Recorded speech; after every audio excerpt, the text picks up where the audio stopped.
Good morning, Facebook. It's Terrie from TLC Dog Grooming here in Hamilton, and I'm a dog groomer, and I like to help dog owners with their dog challenges and questions and things about their dog. And one of the things that comes up every single winter for 25 years is the feet. And it came up yesterday. Should have done a live stream about it yesterday, but didn't have time.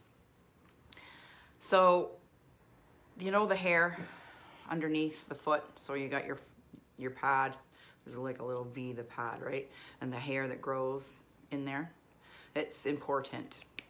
Grooming your dog in winter is important, never mind the whole year. But unfortunately, people go, hey Debbie, good morning, thanks for popping on and hanging out with me. I'm gonna talk about the pads in the winter. But people tend to get in this rut of the winter and worry about the cold, and they don't get the dog groomed, right? They don't want them bathed, they don't want the hair too short. They get really worried about it, which I understand. And that's a whole other story, a whole other topic, but specifically today, because I got to break things down so they're not so long and drawn out, is the pads. So, you know, your golden retrievers, your Shelties, you know, your guys with the big slipper feet, right? They got the hair that comes up on the top of the foot, and then they got the hair on the bottom of the foot, okay?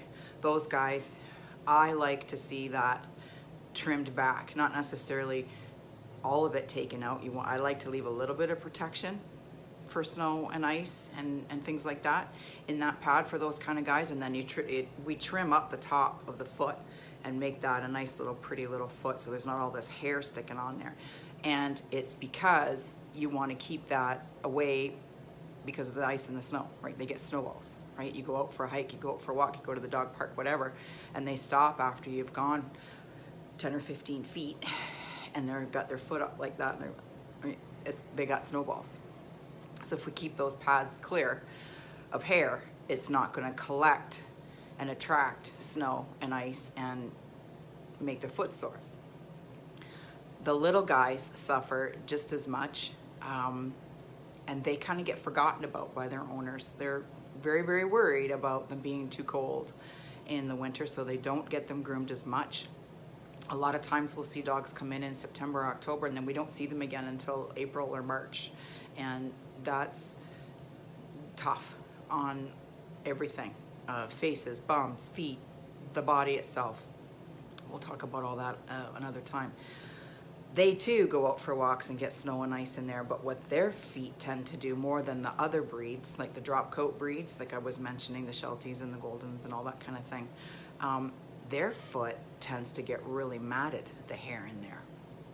Okay, so what will happen is you'll get this, good morning Daisy, good morning to you, how are you doing, beautiful? What will happen is that hair will get matted in there, so it'll be like a big wad of matted hair in the pad.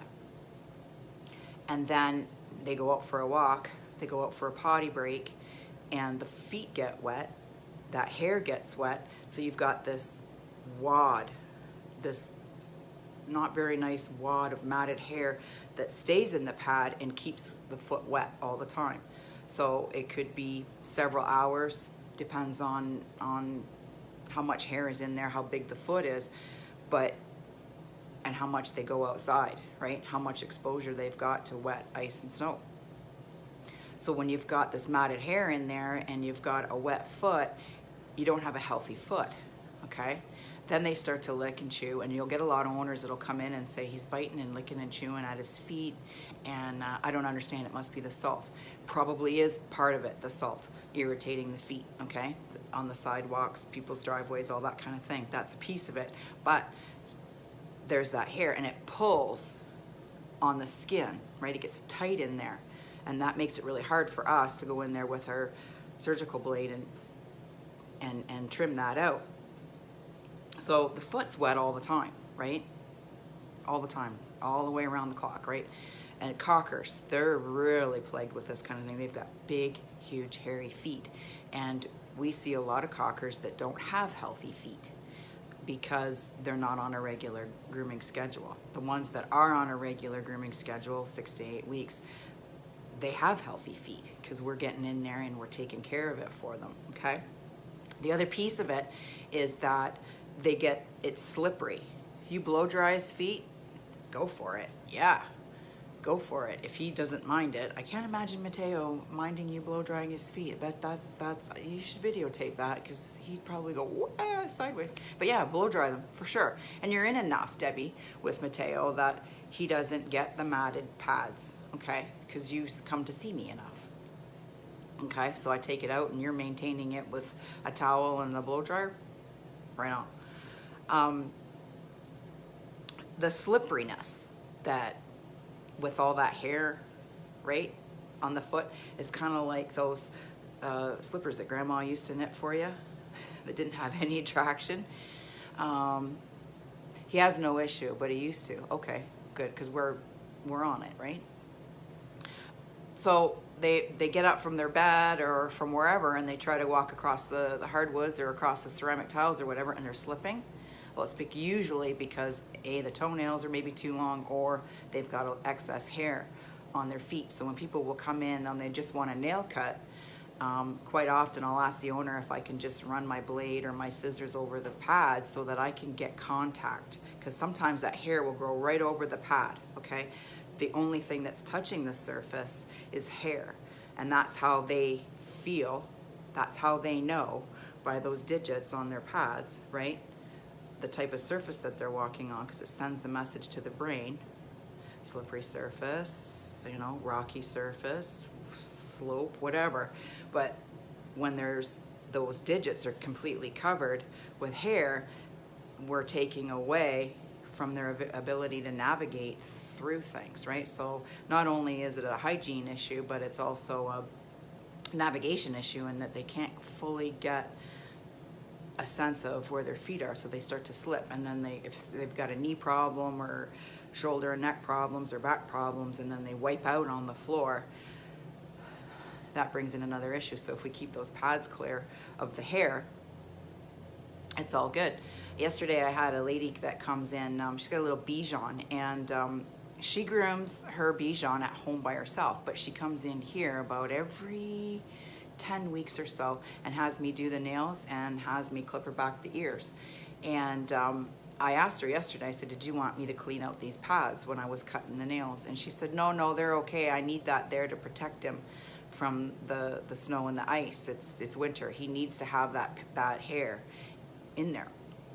Okay, I get where she's going, and she's got a point, but here's the thing. I'm going to sneeze. That hair, they warm themselves up and cool themselves down by a lot of it by their feet, right? That's their barometer, one of their barometers. So if we keep that clean and tidy of debris and of hair, right, they can keep themselves warmer in the winter instead of in a state of cold, because we haven't affected. It's kind of like having a clogged furnace filter in a sense, okay? So I talked to her a little bit, but she wasn't having any of it. She was going to do the pads herself. So okay, fine. So that's what brought the topic on. It's like, yeah, there's that piece that owners unknowingly have about the pads, right? So if she would let me maintain it. Thank you, Trina. It's good to see you. You know, if we can let people know that this is what's going on, and then they can go, oh, I didn't know that. They can ask their groomer, or they can make an appointment with their groomer and say, can you just look at this and tell me what you see, and deal with it accordingly so that we don't have any challenges or problems. So, yay. If you got questions about pads, about nails, about anything dog grooming, put it in the comments. We'll see it and we'll get back to you. And it's getting late. I need to get ready for the first customer that's coming in. We had an 8:30 start today, which we don't usually have, so that just kind of gave me a few minutes to pop on and chit chat with you guys. So everybody have a great and wonderful day. I'll talk to you later, and share it with your family and friends if you feel that it was valuable. I appreciate it very much. Hey Mitch, how are you? I hope you're feeling okay. And I had Mitch's Sadie in the other day. Yeah.